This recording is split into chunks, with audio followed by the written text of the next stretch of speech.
Enkiri here, and today we're going to go over my super explosive leg workout that's a part of my current training routine. So I'm focusing a lot on increasing my sprint speed right now. I bought myself a free lap timing system, which is awesome, by the way, and it's a fully automated timing system. And I want to run a freaking 4.2 second 40-yard dash. My current best is 4.33 seconds timed on my GHR system, which I did back in 2019. But I want to run a 4.2. It can be 4.2 anything. I don't care. 4.29 will make me happy. I just want to see the damn 2. So that's what I'm working on right now. Mostly. A lot of the stuff that you're going to see in this workout will be sprint-centric type training. A couple things won't be, but that's because I'm a diverse individual. So there's never really just one thing going on. But anyway, I kicked the day off here with some heavy swings, and I hadn't done any swinging since I hit the 300-pound swing back in, I think it was either June or July of 2020. So almost 9 months ago now, geez. And my original plan here when I reincorporated this exercise was to make a run for like 330 or maybe 350 pounds here. I really kind of wanted 350 pounds, if I'm being honest, this go around on those big dick heavy ass swings. But I've gotten derailed a little bit. I'm not going to lie to you guys. I had only been doing these swings for a few weeks at this point in this workout that I'm showing you here, and they were damn solid and they were improving really nicely. But like I said, I got sidetracked this past week and I decided that I wanted to relearn how to power clean from the floor. So a proper power clean, a true power clean, which I haven't done in, I don't know, man, like 10 years at this point. I was pretty good at them back in the day, though. I'm not going to lie to you. But to relearn that exercise, it's going to require at least twice a week of focus on that movement, or I'm never going to get good at it. I'm never going to get it down to where it's smooth and solid and to where I feel comfortable with it. I used to do it 4 or 5 times a week, really, and that was when I was actually all right at it. I had the movement pattern down. I wasn't very strong at it, but I was good at the pattern overall. And right now, it just feels so incredibly awkward. I barely even know what I'm doing, but I'm stronger right now than I have ever been, right? And back in the day, when I was pretty good at the power clean, I did 260 pounds from the floor. More recently, just this past year, 2020, I did a super easy 250 pound power clean from the high hang position. I've also doubled 250 pounds from the high hang in the last several years. I don't quite remember when, but so I feel like now, since I'm stronger than I've ever been, more powerful than I've ever been, I could at least make a legitimate run at doing a 300-pound power clean from the floor now, if, and this is a very, very big if I could get good at the exercise again. And that remains to be seen. Who the hell knows?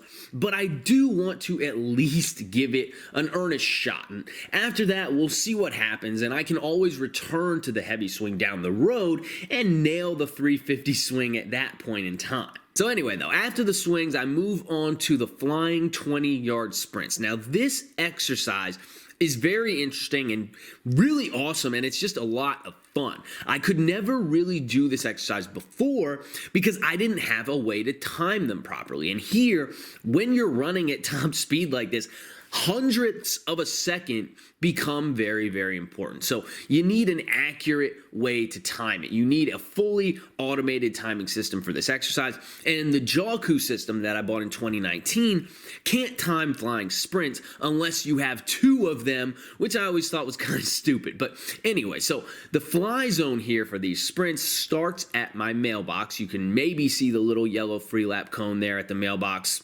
Maybe you can't, but anyway, that's where it starts. And then you can kind of see the other little yellow free lap cone down the way there just a little bit. That's 20 yards, and that is the end of the fly zone. So I'm taking about a 30, maybe a 40-yard run up here to get into the fly zone, but I'm not accelerating at 100% capacity. I'm just kind of easing into my speed a little bit and trying to stay relaxed as I hit top speed. And I hit some pretty damn good times here, at least for me. And here's the thing. I've gotten to use this bad boy, the free lap timing system, just one time on a track so far.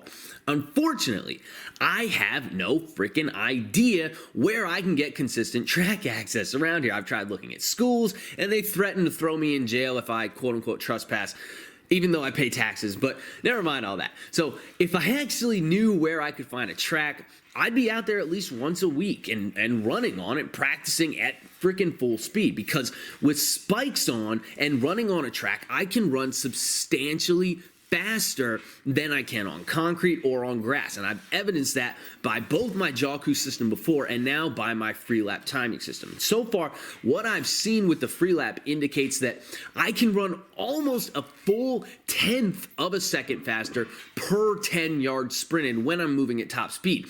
And that's a pretty freaking big deal. So take my best time here so far that I've done on the concrete of 1.87 seconds over 20 yards.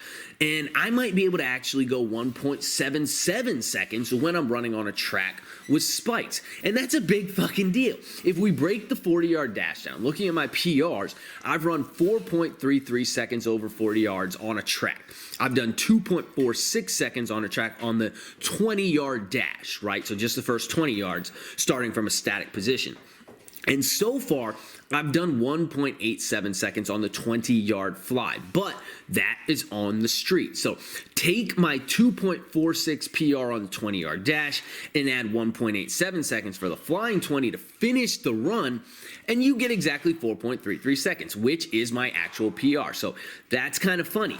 But if I can shave that extra 1/10 off of my time, like I think I can when I'm on the track, then I have the potential to run something in the 4.2s, which would just be fucking awesome. Now, the potential to do it is one thing, and actually doing it, hitting those metrics and those speeds, and putting all the phases of a run together into a single perfect run, that's another thing altogether. But you can't hit times that you aren't fast enough to run in the first place, so practicing like this and getting faster like this is kind of just step number one. And I'm pretty sure that I am faster right now than I have ever been. My top end speed is faster than it has ever been. I'm 99% confident of that. I have never had the opportunity to run flying sprints like this, like I said, and I can just feel the power and the relaxation as I do these. The speed just kind of comes to you. It's easy and you don't have to force it. You just have to pump and glide and float. So this is a completely different training effect for me in terms of my sprinting, where previously I have almost always only focused on acceleration capacity with starts and short sprints and sled runs, resisted sled runs. But now I'm focusing more on top end speed. And I'm hoping that the payoff here for mining that untapped resource will be a big one. And then I finished up the day here with some belt squats and some glute ham raises. And these two exercises that I'm showing you here are actually from the following week, the training session from the following week, because I did better work in that session on these exercises. But the full session, the actual full training session, is heavy swings, followed by flying sprints, followed by belt squats, followed by glute ham raises, and then I finish up the day with some hip flexion work, which I didn't film that last exercise, but so I'm not bullshitting you guys here. This is all in a day's work. It's just that I'm showing you two separate sessions here because I thought that this particular session was a better one to showcase for these particular exercises.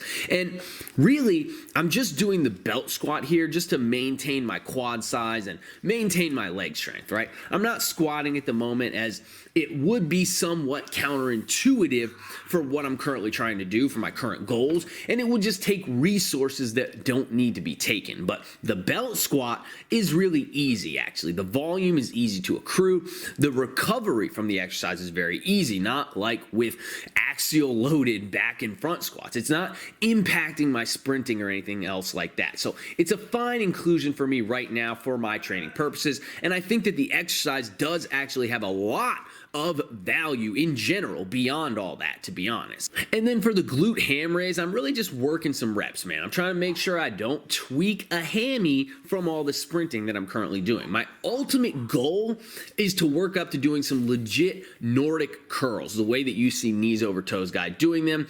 I've made attempts at doing that in the past and I've come pretty close, but I've always given up on it. But now that I'm sprinting, I think that that exercise is going to become more important for me. But this exercise on the glute ham bench, the way I'm doing them here, is a good way to segue into that Nordic curl, because doing the Nordic curl on flat ground is actually a lot harder than what you see me doing here, which is why I'm able to use weight on this particular variation. But I'm not quite ready for the Nordic curl just yet. We'll get there though, don't worry.